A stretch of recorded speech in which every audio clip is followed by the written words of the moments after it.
Hi friends, welcome to Palnadu kitchens. ఈరోజు నేను మీకు సంక్రాంతి స్పెషల్గా అరిసెలు ఎలా ప్రిపేర్ చేసుకోవాలో చూపిస్తానండి. అందుకోసం నేనైతే 1 కేజీన్నర బియ్యం ఒకరోజు ముందు నానబెట్టుకున్నానండి. ఒక 24 అవర్స్ నానిన తర్వాత ఇలా శుభ్రంగా 2-3 సార్లు కడుక్కొని చిల్లులు గిన్నెలో వడకట్టుకుంటున్నానండి. వడకట్టుకొని మిల్లుకు పంపించానండి. ఈలోపు మనం కేజీ బెల్లం వేసుకుంటున్నానండి. నేను కేజీన్నర బియ్యానికి కేజీ బెల్లము, ఒక గిద్ద పంచదార వేస్తున్నానండి. పంచదార వేస్తే అరిసె టేస్ట్గా వచ్చింది కదా, అందుకని నేను అలాగే ఒక గిద్ద వాటర్ పోస్తున్నానండి. చూశారు కదా, దీన్ని మనం ఉండపాకం పట్టుకోవాలండి. నేను బెల్లం శుభ్రంగానే ఉందండి, అందుకని నేను వడకట్టట్లేదు. నలకలు ఏమైనా ఉంటే వడకట్టుకోవాలండి. చూశారు కదా, మనం ఒక గిన్నెలో వాటర్ తీసుకొని పాకం వచ్చిందో రాలేదో ఒక 15 నిమిషాలకు ఒకసారి చూస్తూ ఉండాలి. చూశారు కదా, నేను ఒక ప్లేట్లోకి తీసేసుకొని చూసుకుంటున్నాను. ఇంకా రాలేదండి, ఇలా కరుచుకుంటుంది కదా, పాకం రాలేదండి. మళ్ళీ రెండోసారి చూస్తూ ఉన్నాను. మనం ఇట్లా మధ్య మధ్యలో చూసుకుంటూ ఉండాలండి. చూశారు కదా, ఇప్పుడు పాకం వచ్చిందండి పాకం. చూశారు కదా, ఉండపాకం వచ్చేసిందండి. నేను కొంచెం ముదురు పాకమే తీసానండి, కొంచెం క్రంచీగా ఉండడానికి. అరిసె బయట క్రిస్పీగా లోపల మెత్తగా ఉంటుందండి ఇలా పాకం తీసుకుంటే.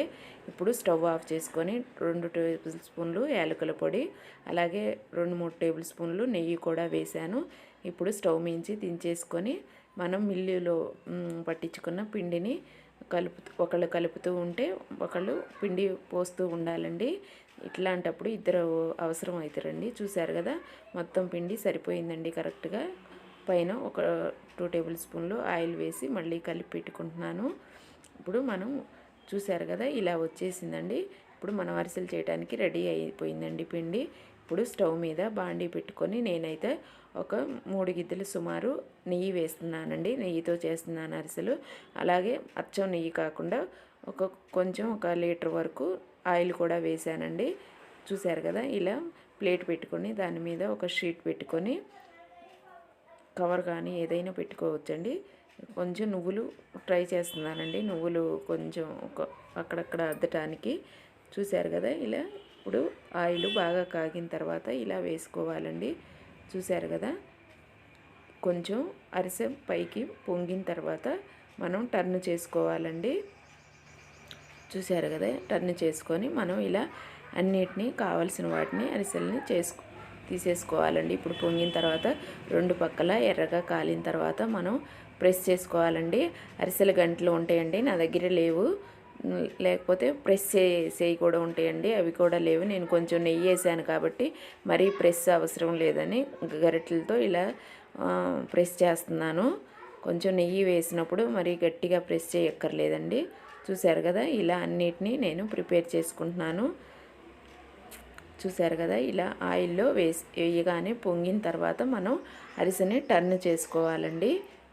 కొంచెం ఈ అరిసెలు చేసేటప్పుడు ఇద్దరు ఉండాలండి. చూశారు కదా, నువ్వులు అక్కడక్కడ కలిపానండి పిండిలో, అందుకని పైన కొన్నిటికి అద్దాను, కొన్నిటికి అద్దట్లేదండి, పిండిలో వేసేసానండి. చూశారు కదా, ఇలా 2 అరిసెలు అలా వేసానండి.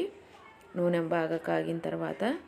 చూశారు కదా, ఈ వీడియో మీకు నచ్చినట్లయితే లైక్ చేయండి, షేర్ చేయండి, సబ్స్క్రైబ్ చేసి పక్కనున్న బెల్ ఐకాన్ని ప్రెస్ చేయండి. అప్పుడు మాత్రమే నా వీడియోస్ మీకు వస్తాయండి. మీరు కొంచెం అరిసె ఇంకా మెత్తగా ఉండాలనుకుంటే కొంచెం ముదురు పాకం కంటే లేత పాకం తీసుకోవాలండి. నేను కొంచెం ముదురు పాకం తీసానండి. అరిసెలు మాకు కొంచెం క్రిస్పీగా ఉంటేనే తింటారండి, లోపల మెత్తగా పైన క్రంచీగా ఉంటేనే తింటారు. చూశారు కదా, ఇలా అన్నిటినీ ప్రిపేర్ చేసుకోవాలండి. చూశారు కదండి, అన్నిటినీ ఇలా ప్రిపేర్ చేసుకున్నాను. కొన్నిటికి పైన నువ్వులు వేసానండి, ఒక 7-8 అరిసెలకు మాత్రమే అలా వేసాను. తర్వాత లోపల వేసానండి. చాలా బాగా వచ్చాయండి అరిసెలు. చూశారు కదా, ఈ వీడియో మీకు నచ్చినట్లయితే ఒక లైక్ చేయండి, షేర్ చేయండి, సబ్స్క్రైబ్ చేయండి.